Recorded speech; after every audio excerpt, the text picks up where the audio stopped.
This inspiring story is told by the novelist Paulo Coelho.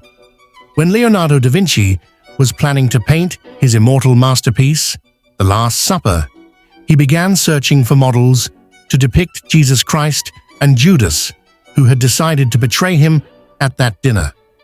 A long time passed. Finally, one day during a concert, he noticed someone who resembled Jesus. Jesus represented the good, the pure spirit in the painting. He invited the man to his studio, and after a series of sketches, he placed his divine image in the necessary spot in the painting.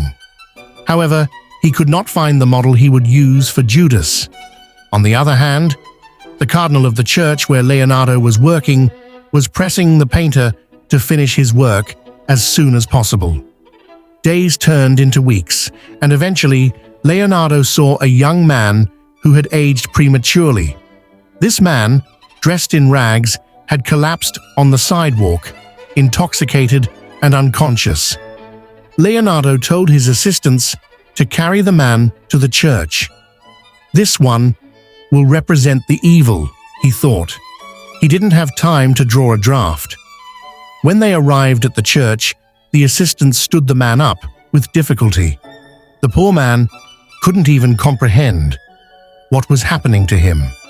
Leonardo was skillfully transferring the faithlessness, sin, and selfishness visible on his subject's face onto the canvas.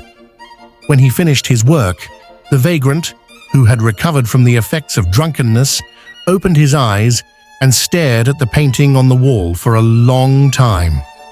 He murmured in a voice full of surprise and sorrow, "I have seen this painting before." "When?" asked Leonardo da Vinci, also astonished. "3 years ago," the man said, "before I lost everything I had. Back then I was singing in a choir. I had many dreams.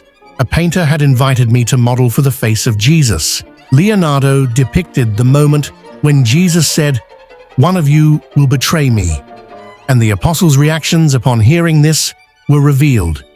This is why the distinct emotion on each apostle's face was deliberately emphasized. The identities of the apostles, specifically John or Mary Magdalene, have long been debated. The figure on Jesus' right, often identified as the young John due to a somewhat feminine appearance, has become the focus of claims popularized by authors like Dan Brown, suggesting it is actually Mary Magdalene. However, the majority of scholars maintain that this figure is indeed the Apostle John, based on Leonardo's stylistic choices and contemporary copies of the painting. Claims about a marriage or similar ideas lack strong evidence and remain speculative, despite their popularity in popular culture. Does the painting contain a musical note or melody? After 2007, researchers like Giovanni Maria Palla suggested that by aligning the pieces of bread on the table and the positions of the hands with a 5-line musical staff, a short melody could be derived. This claim attracted attention, but was considered possible but debatable by some experts, meaning it is intriguing but cannot be regarded as conclusive evidence. The meaning of the salt cellar and other small details, e.g., spilled salt. The overturned salt cellar in front of Judas has traditionally been interpreted as a symbol of betrayal. Salt motifs could be used in ways consistent with the symbolism of the period. Such symbolic readings require historical and iconographic context. Some interpretations are quite appropriate, while others are open to overinterpretation. Bartholomew, James the Less, and Andrew form the first group. All three look startled, with Andrew raising his hands in a stop gesture. The next group consists of Judas, Peter, and John.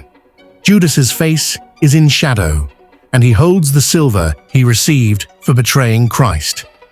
Peter looks visibly angry, while the feminine-looking John appears about to faint. Christ is at the center, the calm in the midst of the storm. Next are Thomas, James the Greater, and Philip. Thomas clearly seems anxious, James the Greater is astonished, and Philip appears to be seeking an explanation.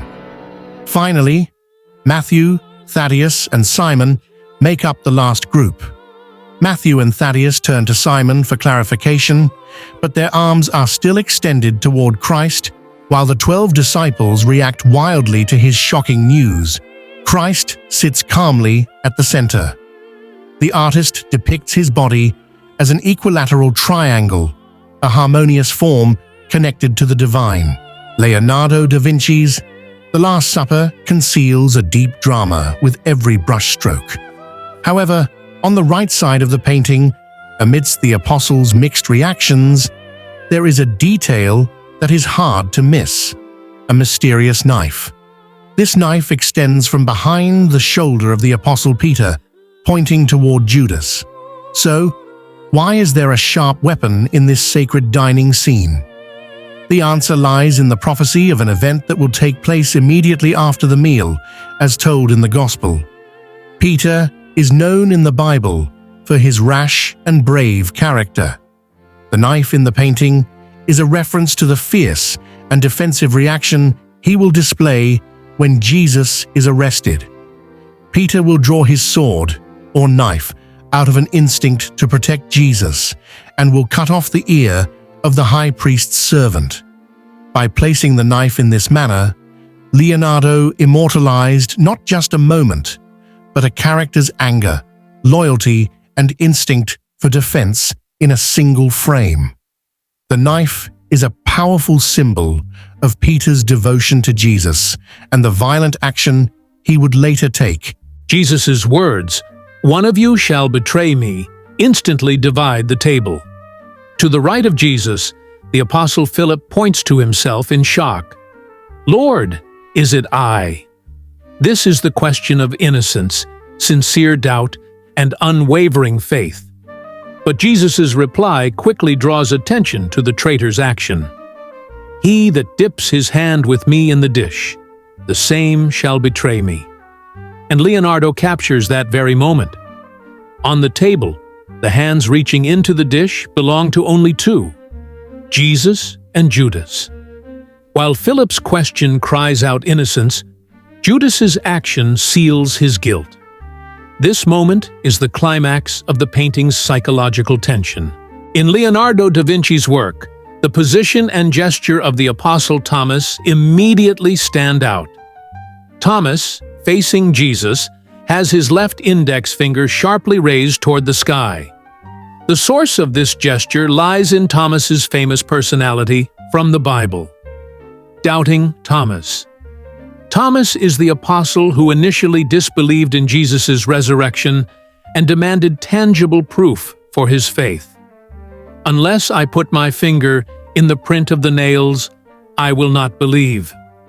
The raised finger in the painting represents Thomas's questioning, skeptical, and evidence-seeking nature in response to Jesus' words about the betrayal. This is not just an immediate reaction, it is also a powerful visual foreshadowing of the future moment when Thomas will finally gain faith by placing his finger into Jesus' wounds. Thomas's finger remains a lasting symbol of the search for logical proof and hard-won faith. The mystery of the Da Vinci Code. We focus on one of the greatest mysteries of art and faith, Leonardo da Vinci's masterpiece, The Last Supper. Known for centuries as a fresco, this work began whispering a completely different secret with Dan Brown's best-selling novel, The Da Vinci Code. The novel's central assertion transforms the painting from a traditional biblical scene into an explosive revelation that shakes Christian history. That elegant, young, and beardless figure seated immediately to the right of Jesus. This individual, traditionally known as John the Apostle, is, according to Dan Brown, not him at all. The novel suggests this figure is none other than Mary Magdalene. And the mystery here is not just about identity. The novel claims that the legendary Holy Grail is not a chalice or an object. The Holy Grail is a sacred vessel that carried the lineage of Jesus, and this vessel is Mary Magdalene herself. Leonardo, according to the theory, artfully concealed this truth by depicting the space between Jesus and Mary in the shape of a V, a symbol representing femininity. The Da Vinci Code posits that the painting encrypts a great truth hidden for centuries by the Church, namely that Jesus was married to Mary and had a bloodline. Although art historians dismiss this claim as fictional, this theory has transformed the Last Supper from merely a work of art into a source of conspiracy and intrigue. Between 1463 and 1483, the royal family built the Dominican monastery of Santa Maria delle Grazie, Holy Mary of Grace. It was dedicated to the Graces as a form of protection against the plague. Shortly thereafter, the monastery was transformed with the addition of a magnificent tribune to house the tomb of the Sforza family. Apparently, the Sforzas knew exactly how to preserve their bold and wealthy reputation for centuries.